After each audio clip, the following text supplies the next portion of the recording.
First of all, thank you so much for coming. I can't think of a more important issue for the federal election than this, and it's so inspiring to be in a room of so many like-minded people. Everyone here has their own story. Shayne has an extraordinary story. Loredana, who's amazing, has her own story and is such an inspiration. My story happened, I guess, 13 years ago when my mother was diagnosed with pancreatic cancer. She was given 7 months to live and she lived 7 months to the day. What I didn't realise was that, you hear about palliative care and about how, there's such wonderful pain medication these days. Unfortunately, it just didn't work for my mother. She was in agonising pain, even in the palliative care wards, screaming out in pain in the middle of the night. It was just heartbreaking, and gee, it just makes you so angry that we don't have laws in this country where people can make a choice to be out of that suffering. She didn't choose to be in that suffering. It got to the stage where, actually the night before Mum passed away, I sat there, I was reading a book about voluntary euthanasia, and at 3 o'clock in the morning I picked up the pillow that was behind the back in the recliner chair that I was sitting in, and I gently started to lower it over her face. I thought, this is what my mother would have wanted. When we grew up, we were a very close family. We always said to each other, so I always think I'm not going to get upset, but I always do. We always said to each other, if I am suffering, please put me down like a dog, because this is humane to animals, and yet we don't have laws in this country where we can treat each other humanely, the people we love the most in the world. I didn't have the courage to put the pillow over my mother's face. A lot of things went through my mind. I thought, she's very close to Dad. They absolutely were soulmates. Am I taking this decision away from my father? Is that the wrong thing to do? I guess in the back of my mind was, gosh, if a nurse walks past and I'm caught doing this, I'll end up in jail. I don't think Mum would want that either. I felt so weak for not being able to put Mum out of her misery. I found out months later that my dear sister, my dear, gentle, quiet sister, had tried a couple of nights before I did. She grabbed the morphine button, not realising there was a self-limiter on it, and just pressed it until her thumb was bruised, just to put Mum out of her misery. And this, there are stories like this happening every day in Australia. People being put in this invidious position just to put their loved one out of suffering, and it doesn't have to be like that. The laws that we had in the Northern Territory, the laws that unfortunately weren't brought in New South Wales recently, they do have great safety guards. The experience in the Netherlands and Oregon has shown that people don't take advantage of these laws routinely. They are used for people who are in dire suffering, and they work perfectly fine. It flummoxes me that we can't have laws like this in this country. There is some hope, though. Because of Mum's experience, I wrote an article about it for the Daily Telegraph about 6 years ago, because I'm a journalist, and I thought what a great opportunity to be able to talk about this and to hopefully get some support for changes in Australia. When I wrote that article, there was probably about 65% positive comments in the comments section of the paper. I know that routinely polls show that anywhere between 83 and 85% of Australians support voluntary euthanasia. When I wrote another article for Fairfax newspapers about 6 weeks ago, after giving a speech on this in Brisbane, there was about 95% support. So that was really encouraging to me, that people were so on board with this movement. I think it's got real momentum at the moment. I've written a piece for the Griffith Law Journal. They asked me to write. It's quite an esteemed journal, and they approached me because they want to get a real human perspective in front of the lawmakers in this country. That's coming out next month. So I'm hoping that a lot of these things are creating a great momentum in the past. I think it's really had momentum in the last 5 or 10 years, but especially so with people like the lovely Shayne. Now, after my Fairfax piece appeared, Shayne emailed me and said, my goodness, that is so similar to what happened with my mother just last year. And the way Shayne wrote about it, how passionate she's been about this issue, I think she's got a real chance of getting into the Senate. And the same with Loredana.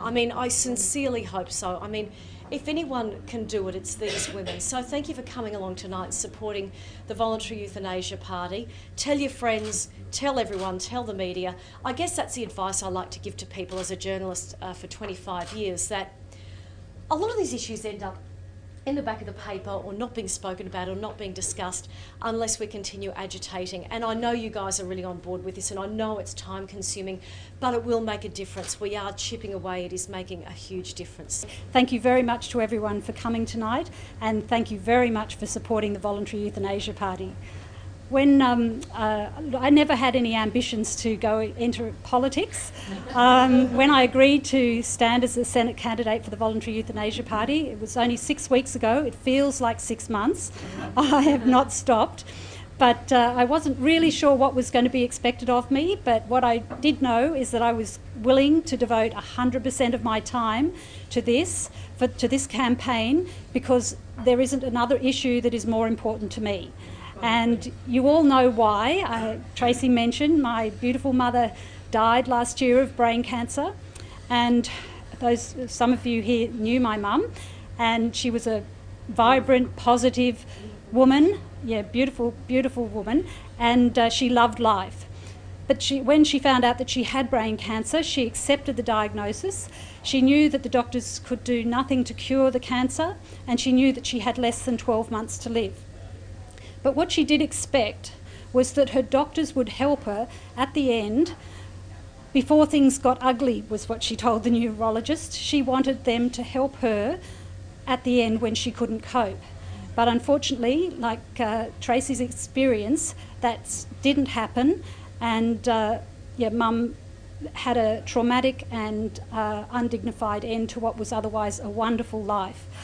In the last 15 days before she died, she pleaded with all of us to end her life. Her GP, the palliative care team, her partner Rod, and my sisters and I. And unfortunately there was nothing we could do. So that's why I'm here today, obviously. I feel very strongly about the issue, and I promise that I will not give up until the laws, either state or federal laws, are introduced to allow people with a terminal or an incurable illness to have access to choose a medically assisted death to avoid that traumatic end and have it, die in peace and dignity. I think that's what we'd all want for ourselves, but also obviously for our loved ones. It's very traumatic. As you can see, for Tracey it was 13 years ago. For me it's less than 12 months. But I know, because I've spoken to many of you about your personal experiences with parents, husbands, wives, friends. It will stay with us forever, and that it doesn't need to be like that. If we had laws like Oregon, Switzerland, the Netherlands, I could name all the places, but I know that I'm preaching to the converted here. You're already supporting the party, so you all know why this is so important. So I just wanted to also say thank you to the people who have been working. As you know, I'm new to this issue, but there are people in this room who have been working for decades for law reform. So I want to say thank you to them, and they know who they are. I won't name them all because I know that it's a lot of you, but you've all done the groundwork that has allowed the Voluntary Euthanasia Party to step up onto the political platform, and because of the hard work that you've done. So I hope we're all going to work together after the election, and hopefully we will have humane law reform before the next federal election. Let's hope. I'm hoping very soon, but yes, at least before the next federal election. But I do, as I said, I promise that I'll keep going until we do have law reform. Just want to encourage you all to tell as many people as you can to, possibly vote for us. Just let them know that we exist, and young and old, because obviously some people think that this is an issue just for old people, but it's not. And if you get the opportunity to speak to a young person, they agree with us that it should be the right of someone to choose a dignified death. So the main thing is that we're a new party, and so not many people, or people have already contacted me and said, I've already voted, I didn't even know you existed. So spread the word, and then hopefully, yes, we'll all arrive at a point where we will have those laws. Thanks again, everyone. Enjoy the rest of the night.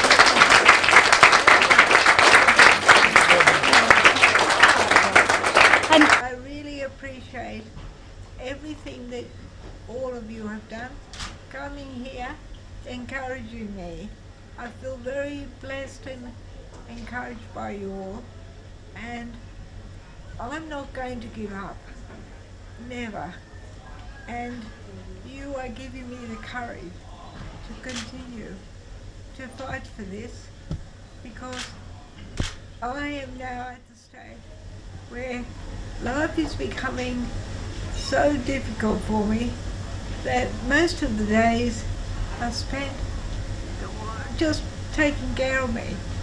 So if I don't want this to continue at any time, I want the ability to go peacefully with people I love, with my children and loved ones.